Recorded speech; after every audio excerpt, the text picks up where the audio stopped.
आदिवासी विभागाच्या आश्रमशाळांमधील वर्ग 3 आणि 4च्या कर्मचाऱ्यांनी पुन्हा एकदा बिऱ्हाड आंदोलन सुरू केलंय। यापूर्वी तब्बल 152 दिवस आंदोलन करूनही सरकारनं आश्वासनं पाळली नाहीत असा आरोप कर्मचाऱ्यांनी केलाय।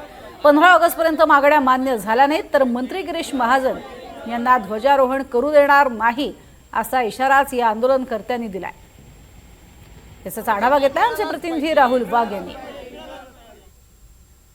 वर्ग 3 व 4च्या कर्मचाऱ्यांना कंत्राटी पद्धतीने न ठेवता रोजंदारी पद्धतीने रुजू करण्यात यावं यासाठी देखील आता पुन्हा बिऱ्हाड आंदोलन या ठिकाणी सुरू करण्यात आलेलं आहे। आपण जर या ठिकाणी बघितलं तर अनेक शिक्षक बांधव असतील, त्यांचे घरचे असतील, या ठिकाणी आंदोलनाला या ठिकाणी आजपासून सुरुवात केलेली आहे। मागील देखील 152 दिवस यांच्याकडून जवळपास आदिवासी विकास भवनाबाहेर आंदोलन हे करण्यात आलं होतं आणि आता पुन्हा त्यांच्याकडून आंदोलनाची हाक ही पुकारण्यात आलेली आहे। आपल्यासोबत काही आंदोलन करते, आपण त्यांच्याशी संपर्क बोलण्याचा प्रयत्न करूयात।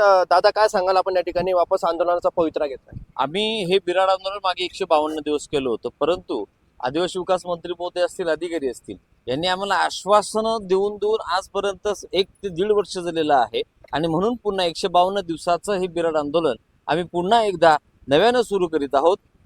परंतु आमच्या जर मागण्या येत्या 15 ऑगस्टपर्यंत झाल्या नाही तर नाशिकमध्ये जे बिऱ्हाड आंदोलन आहे हे पूर्ण नाशिकच्या मुख्य ठिकाणी कलेक्टर ऑफिसला ज्या अतिथींमार्फत 15 ऑगस्टचा ध्वजारोहण होईल ते ध्वजारोहण आम्ही त्या अतिथींना करू देणार नाही, पूर्णतः आम्ही त्यांना घेराव घालणार आहोत। म्हणून मी त्यांना एकदम इथून कडक आंदोलन करण्यात ताकीद देतो की जर आमचं 15 तारखेच्या आत आमचं आश्वासन पूर्ण करून आम्हाला वर्ग 3 वर्ग 4 कर्मचाऱ्यांना कामावर पाठवलं नाही तर आम्ही ध्वजारोहण करू देणार नाही। निश्चितच आपण जर या ठिकाणी बघितलं तर वर्ग 3 व 4च्या कर्मचाऱ्यांना या ठिकाणी रोजंदारी पद्धतीने घेऊन रुजू करून घेण्यात यावं अशी मागणी आंदोलनकर्त्यांकडून करण्यात येते। तसंच आमच्या मागण्या जर 15 ऑगस्ट पर्यंत पूर्ण झाल्या नाही तर 15 ऑगस्ट रोजी या ठिकाणी कोणत्याही मंत्री महोदयांना ध्वजारोहण करू दिलं जाणार नाही असा देखील थेट इशारा आता आंदोलनकर्त्यांच्या वतीने देण्यात आलेला आहे। राहुल वाघ, NDTV मराठी, नाशिक।